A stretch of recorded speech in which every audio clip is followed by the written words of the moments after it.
महत खान कैसी बहकी बहकी बातें कर रहे हो? मैं और किचन? रियली? मैंने कभी उठकर खुद पानी नहीं पिया। ये नौकरानियों वाले काम नहीं होते मुझसे। शादी के बाद बहुत कुछ करना पड़ता है। ज़्यादा कुछ नहीं, सिर्फ हेल्प करवानी है, और अगर कुछ नहीं आता तो मामा सिखा देंगी। अब के उसने बात खत्म करते घड़ी उतार कर कहा, तो वो भी अपना फ़ोन वापस उठाती बैठ गई, जैसे फ़र्क ही ना पड़ा हो उसे कोई। इस बात से उसे वाकई फ़र्क नहीं पड़ा था। अगली सुबह वो उठकर आकर बैठ जाती और नाश्ता करके वापस अपने कमरे में बंद हो जाती। अभी वो पैंट के ऊपर शॉर्ट कुर्ता पहने जमाई लेते बाहर आई और टेबल पर आकर बैठ गई। सबको, ख़ास तौर पर महत खान को ये अंदाज़ ज़हर लगा था, लेकिन नज़रअंदाज कर गया। ईज़ा, जाओ अच्छे से फ्रेश होकर आओ। उसने उसे वहाँ से उठाना चाहा, क्योंकि वो उसके बाबा की जगह थी जहाँ सिर्फ वही बैठते थे। ओह, महत नज़र नहीं आ रहा? फ्रेश होकर आई हूँ।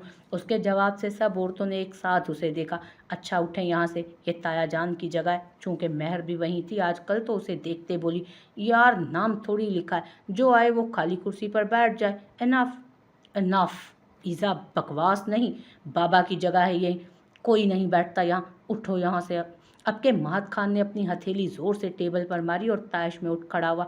ईज़ा ने एक नज़र सबको देखा। सब उसे ही हकारत भरी नज़रों से देख रहे थे, और एक नज़र महत को। नहीं, महत खान को गुस्सा नहीं दिलवाना था उसे। महत खान के दम पर ही ये सब अयाशी थी। वो फौरन उठी और जाकर दूसरी कुर्सी पर बैठ गई। सरदार हश्तम भी आए और नाश्ता शुरू हुआ। सब खामोशी से नाश्ता कर रहे थे। वो बेजारी से सबको पराठे खाता देख रही थी। क्या ओट्स नहीं मिलते यहाँ? उसकी बात पर एक बार फिर नज़रें उसकी तरफ उठी थी सबकी।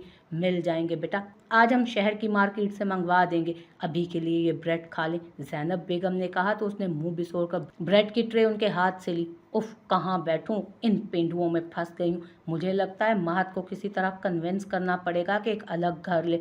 इनके साथ तो रहना ही मुमकिन नहीं, उसने दिल में सोचा था। ऐन को आता देख उस समेत सबकी नज़रें उसकी तरफ गईं। आए ऐन बेटा, यहाँ बैठ जाएं। जगह नहीं है। सरदार हश्तम, जो नाश्ता कर चुके थे, उठ खड़े हुए और ऐन को अपनी जगह बैठने का कहा।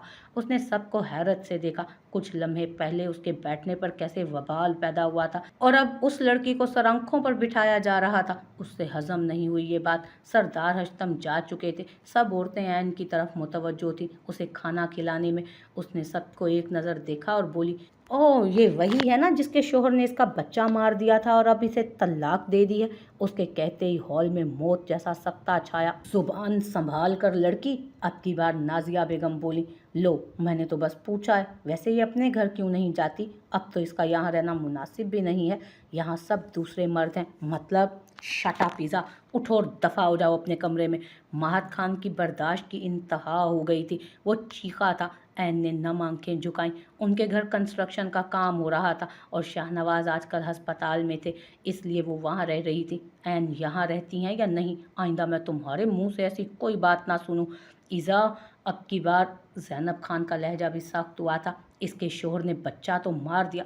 अरे यार, मैंने कौन सा इसको गोली मार दी है, इतना ही तो कहा है। और इसके शोहर ने बच्चा मार दिया तो मार दिया, अब क्या? वैसे भी यहाँ सारे मर्दों ने ही औरतों को घनचक्कर बना रखा है। अब आप अपने आप को ही देख लो। वो बदतमीजी से ज़ैनब खान को देखकर बोली। चटाख। महत खान का हाथ उठा था। ईज़ा ने सदमे से उसे देखा। आया ये वही शख्स था जो उससे रोज़ मोहब्बत के दावे किया करता है? How dare you! उसने आगे बढ़ते महत खान को धक्का दिया तो सब शुश्तर रह गए। अब के शोर सुनकर सरदार हश्तम खान भी बाहर निकल आए। ये मंजर उन्होंने भी देखा। ये क्या बदतमीजी है लड़की?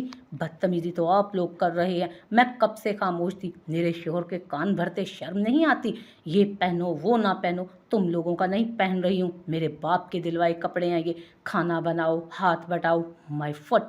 ये सब चोंचले ना नहीं होते मुझसे, उसने बेजारी से कहा। महत खान एक तरफ साकित खड़ा, कहने को कहाँ कुछ बाकी था अब। ये रूप उसने इतने महीनों में कहाँ देखा था उसका। तो शादी क्यों की तुमने हमारे बेटे से? अब की बार दुराब खान ने हिस्सा लिया, जो तब से सब तमाशा देख रहे थे।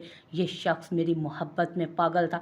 मुझे तो लगा जैसे मोहब्बत का दम भरता है सर आंखों पर बिठाएगा, इतनी जायदाद है मेरे नाम कर देगा सब। लेकिन यहाँ तो सब उल्टा हो गया। ये करो, वो ना करो, ऐसे बैठो, ऐसे सांस लो, अजीब ज़बरदस्ती है भाई। उसने सबको देखते हकारत से कहा। सरदार हश्तम ने एक बार अपने बेटे की तरफ देखा, जिसकी आंखों में टूटे ख्वाबों की किरचियां थी और गर्दन हल्की सी झुकी थी। चेहरा एहानत के एहसास से सुर्ख था। जायदाद चाहिए? सरदार हश्तम की आवाज़ पर वहाँ मौत जैसी खामोशी छा गई। सब उसके जवाब के मुंतज़िर थे। महत खान ने एक कदम आगे बढ़ाया। बात इतनी नहीं बड़ी थी, वो मोहब्बत से सब संभाल लेता। एक आखिरी कोशिश। वो जानता था वो ना कहेगी, क्योंकि उसका बाप भी अच्छा खासा अमीर था, तो उसे उसकी दौलत से क्या चाहिए था। हाँ, उसके उठते कदम वहीं थमे। उसे लगा जैसे भरी महफिल में किसी ने उसको कोड़े रख के मारे हों। फाजिल खान ईज़ा की तरफ तैश में बढ़ता कि महत खान ने उसे रोका। क्या चाहिए? डूबते दिल के साथ लरसते लबों से उसके ये लफ्ज़ बमुश्किल निकले थे मुंह से। तुम्हारे नाम की सारी जायदाद। उसने उसकी आंखों में आंखें डालकर कहा। मजाक कर रही हो ना ईज़ा? यार, तुमसे तो मोहब्बत की थी मैंने, और तुमने। उसने झुके कंधों से कहा। लड़की, अपनी हद में रहो, यही बेहतर है तुम्हारे लिए। और निकलो यहाँ से, इससे पहले कि हम पुलिस को बुलाएं। दुर्राब खान भी अब आप से बाहर होते दिख रहे थे। क्यों, बस यही थी मोहब्बत मिस्टर महत खान? बाबा।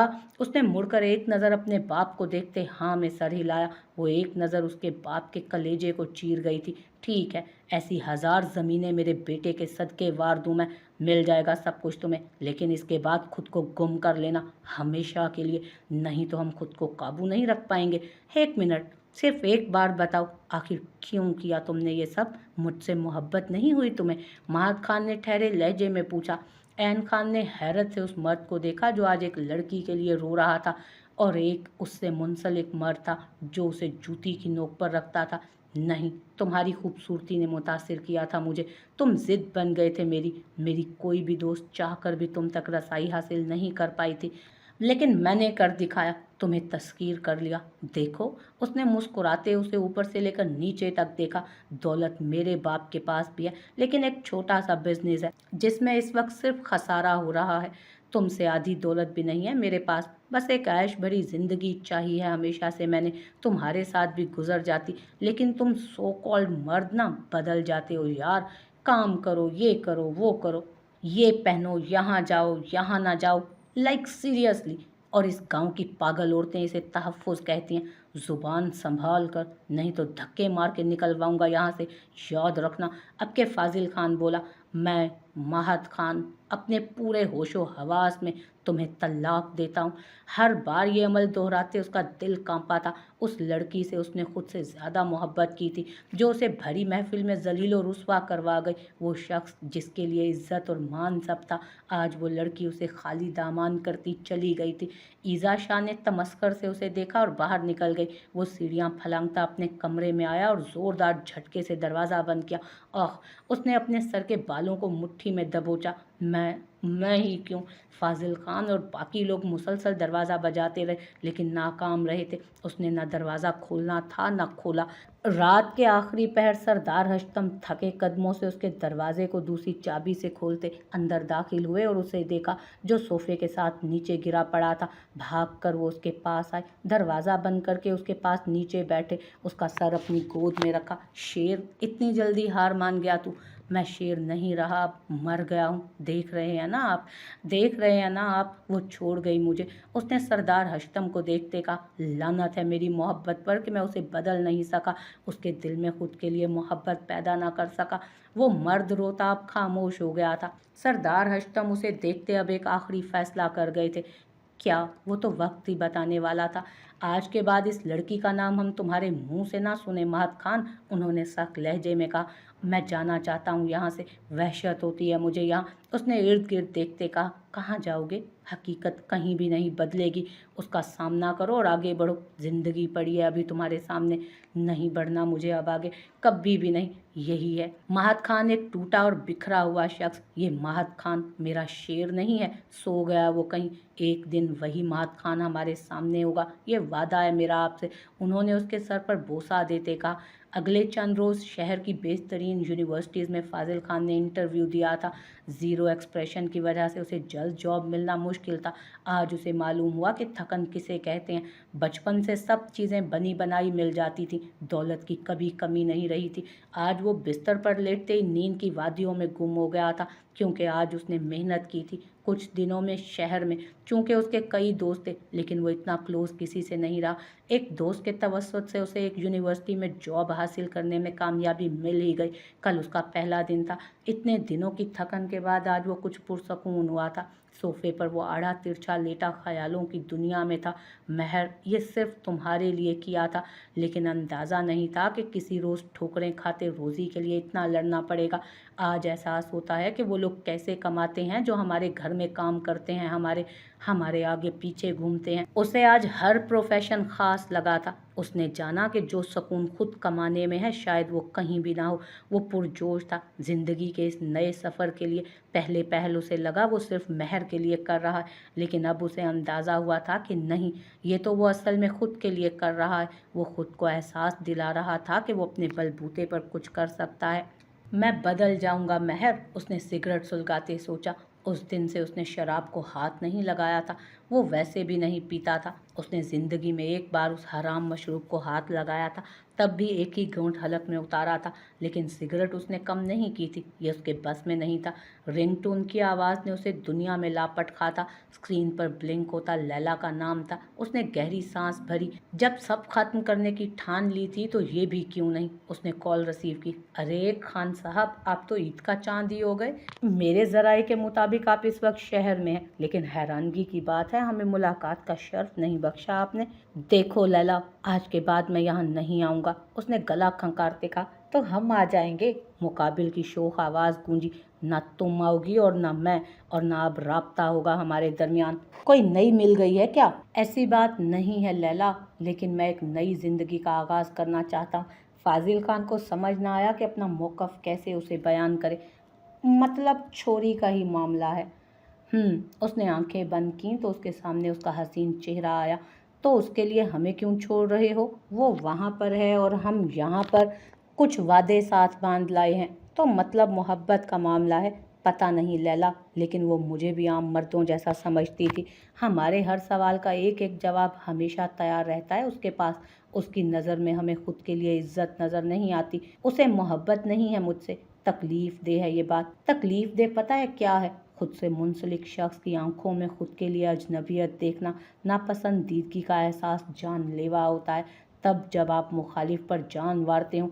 मोहब्बत अजीब एहसास है ना, बादशाह को भी फ़कीर बना देता है। बिल्कुल नहीं, उसने खुद को बावर करवाया। लेकिन जब से वो मेरे नाम लिखी गई मुझे एहसास हुआ कि कोई है इस दुनिया में जो सिर्फ मेरा है। लेकिन वो तो हमसे शादी ही नहीं करना चाहती थी और अब निभाना नहीं चाहती।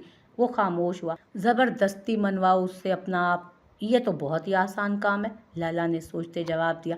मैं उसकी मर्दों से नफरत पर एक और जवाज़ नहीं बनना चाहता। उसके अंदेशे सच नहीं करना चाहता कि हर मर्द एक जैसा होता है। तो बदल जाओगे? कोशिश करूँगा। किस हद तक कामयाब होता हूँ नहीं जानता। वो बालों में हाथ फेर कर रह गया। हम दुआ करते हैं फाजिल खान कि तुम्हें तुम्हारी मोहब्बत मिल जाए, लैला ने कहा तो वो मुस्कुराया। हमें माफ़ करना, लेकिन हमारा राब्ता और एक नाजायज़ ताल्लुक़ यहीं तक का था, उसने भारी होती आवाज़ से कहा। खुश रहो हमेशा, लैला ने कहते लाइन काट दी। फाजिल खान कई लम्हे सोचता रहा, क्या वो इस गुनाह की माफ़ी रब से कभी मांग भी पाएगा? वक्त बदल गया था, सब बदल गया था। उस हवेली में अब सब कुछ पहले जैसा नहीं रहा था। एक सोगवार माहौल हमेशा छाया रहता। बाकियों की जिंदगियां बेशक नॉर्मल सही, लेकिन दो लोग थे जिन्होंने किनारा कर लिया था सबसे, ऐन खान और महत खान ने। वो दो लहरें अपने साहिल से अलहदा होकर अपना अपना वजूद खो चुकी थी, लेकिन नहीं जानते थे कि वो मिलकर एक अलग जहान बसाने वाले हैं। आज सरदार हश्तम के कमरे में एक आखिरी फैसला लिया गया था उन दो लोगों के मुतालिक, जो सबके लिए हैरत अंगेज सही लेकिन काबिल कबूल था। शायद यही वक्त का तकाजा था और यही किस्मतों में भी दर्ज। ऐन खान सुनते ही हत्थे से उखड़ गई थी। एक बार फिर वो किसी के हाथ अपनी ज़िंदगी की डोर नहीं दे सकती थी, वो भी वो शख्स जो खुद टूटा हुआ था। दूसरी तरफ वो खामोश बैठा था, बिल्कुल खामोश, जैसे लफ्ज़ अब उसकी ज़ुबान से निकले तो बेमायनी होंगे, क्योंकि सरदार हश्तम उसे अपनी कसम दे चुके थे। इस बात को महीनों गुजर चुके थे, लेकिन वो दो जानें आज भी वहीं खड़ी थीं। उनको साथ जोड़ने का फ़ैसला उन्होंने बहुत सोच समझ कर लिया था। वो एक साथ शायद अपने गम मिटा देते। बाबा मुझसे नहीं हो पाएगा, ये नाइंसाफ़ी है हम दोनों के लिए। उसने एक आखिरी कोशिश की थी। एक बार तुमने हमें मनाया था बरखुरदार, अब की बार हमारी मानो। बाप हूँ तुम्हारा, एक दिन तुम मुझे मुस्कुरा कर शुक्रिया अदा करोगे, याद रखना। और फिर उसने हालात के साथ समझौता कर लिया था, लेकिन दूसरी तरफ वो थी कि फिर से बिखर रही थी। एक आखिरी बार मेरी बेटी, सरदार हश्तम ने उसे देखते कहा तो वो रो दी। मैं इतनी मजबूत नहीं हूँ ताया जान, मैं हार जाऊंगी। इस बार कोई नहीं हारेगा, ना वो ना आप, यकीन रखें। उन्होंने मान से उसका हाथ थामा तो वो भारी दिल के साथ हाँ में सर हिला गए, क्योंकि उसके बाप और उसकी माँ भी यही चाहते थे। उन दो लोगों ने एक दूसरे का हाथ थाम लिया था, एक डर और खौफ के साथ। जुमे के रोज सादगी से उन्हें निकाह के बंधन में बांध दिया गया, सब सादगी से हुआ था। वो उस वक्त ऐन खान से ऐन महत खान बन गई थी। नया कमरा, नई जगह, सब नया था। वो उसके कमरे में बैठी उसके इंतजार में थी, जो कहीं दूर खड़ा आसमान को तक रहा था। कितने ही लम्हे उसने उसका इंतजार किया था, लेकिन उसने आना था न वो आया। ऐन खान ने थक कर आंखें मूंद ली। आगे क्या होने वाला था वो नहीं जानती थी, लेकिन दिल खौफजदा था। उसके दिल में मर्दों का खौफ बैठ गया था, जो कब खत्म होता कोई नहीं जानता था। वो वहीं आसमान को खाली नजरों से तकता रहा। क्या सोचा था और क्या हो गया था। ऐसी जिंदगी तो नहीं चाही थी उसने। एक वजूद उसका इंतजार कर रहा था, वो जानता था, लेकिन हिम्मत ही नहीं थी। सिनफे नाजुक ने उसे बड़े तरीके से तोड़ा था। अब हिम्मत नहीं थी उसमें कि वो वापस अपने खालिस जज्बात या अपना वक्त किसी पर लुटाता। उसने गहरी सांस भरी, कमरे में आकर नजर सीधी बेड पर, जहाँ कल तक कोई और था और आज कोई और। उसने अपने बालों को बखेर दिया। क्या हो रहा था वो समझ नहीं पा रहा था। उस लम्हे उसे लगा कि उसने ज़िंदगी में गलत फ़ैसला ले लिया, ऐन खान से शादी का। लेकिन नहीं, गलत फ़ैसला तो उसने पहले लिया था, जब कोई महज उसके चंद रुपयों पे मर मिटा था। आज उसे अपनी दौलत से ही नफ़रत हुई थी। हाँ, दौलत सब दे सकती है, लेकिन जो छीन सकती है ना, उसका लोगों को अंदाज़ा भी नहीं। वो चेंज करके वापस आया और उसके बराबर में लेट गया, जहाँ वो वैसी ही तैयार सो गई। एक नज़र उसके सोगवार हुस्न को देखते उसने ठंडी आह भरी थी। उसने सिर्फ धोखा खाया था, लेकिन सामने मौजूद औरत को पल पल जलील किया गया था। हाँ, ऐन खान की तो कोई गलती नहीं थी। उसे ये रिश्ता निभाना था, बताना था सबको, नहीं खुद को। हाँ, खुद को बताना था कि वो रिश्तों का पास रखता है, रिश्ते निभाना आता है महत खान को।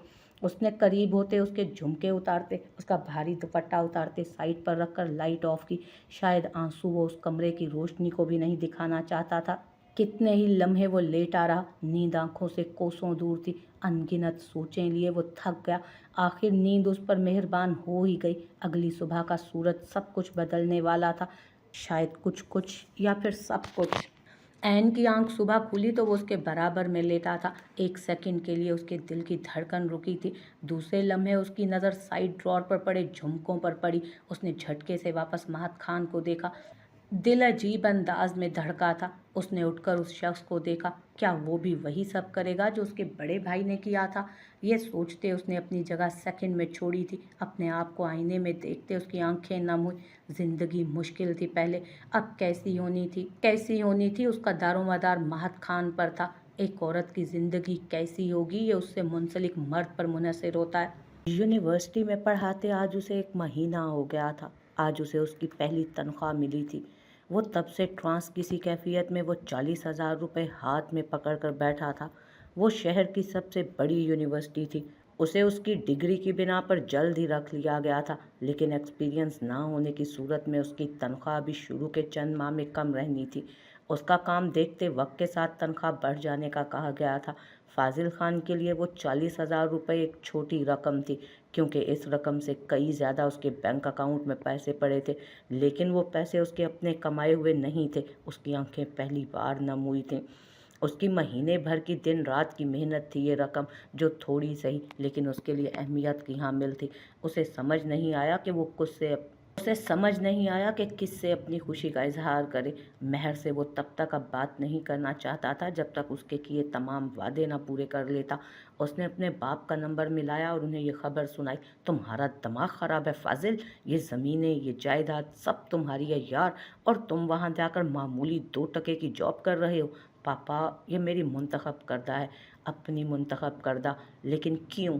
आखिर ज़रूरत क्या है? वो निहायत गुस्से से बोले। मैं अपने बलबूते पे कुछ करना चाहता हूँ। छोड़ो सबका सब, अभी के अभी वापस आओ। हम तुम्हें धक्के खाते नहीं देख सकते। वो उनका इकलौता बेटा था और लाडला भी। ایک بیٹی بھی تھی، وہ بھی انہیں اس کے جیسی ہی پیاری تھی، کیونکہ ان کی نیچر سردار ہشتم سے تھوڑی الگ تھی، تھوڑی، لیکن اتنی نہیں کہ اب وہ اسے لڑکی کے لیے ذلیل ہوتے دیکھتے رہتے۔ بالکل نہیں، مجھے کچھ بن لینے دیں بابا، تبھی واپس آؤں گا اب میں۔ تمہارا دماغ خراب ہو گیا ہے فیضی، واپس آؤ، تمہاری شادی کریں تاکہ تمہارے دماغ کو ٹھکانے پر لے کر آئیں۔ اب کے اسپیکر میں اس کی ماں کی آواز گونجی۔ اسی کے لیے تو یہ سب کر رہا ہوں ماما، اس نے ہولے سے کہا۔ واٹ ربش، مہرین خان کو یہاں کسی چیز کی کمی نہیں ہوگی، تم واپس آؤ۔ اس لڑکی کا دماغ تو مجھے ویسے بھی ٹھکانے پر نہیں لگتا۔ بابا، میں مہر کے بارے میں کوئی بات نہیں سنوں گا، اور اگر آپ کو بیٹا عزیز ہے تو دوبارہ اسے کچھ مت کہیے گا، اوکے؟ لیکن تم خدارا واپس آ جاؤ۔ بابا پلیز یار، مجھے خود کچھ کرنے دینا۔ ٹھیک ہے میری جان، کرو، لیکن تمہاری صحت پر کوئی فرق پڑا تو ہم خود شہر آ جائیں گے۔ یہ آواز اس کی ماں کی تھی۔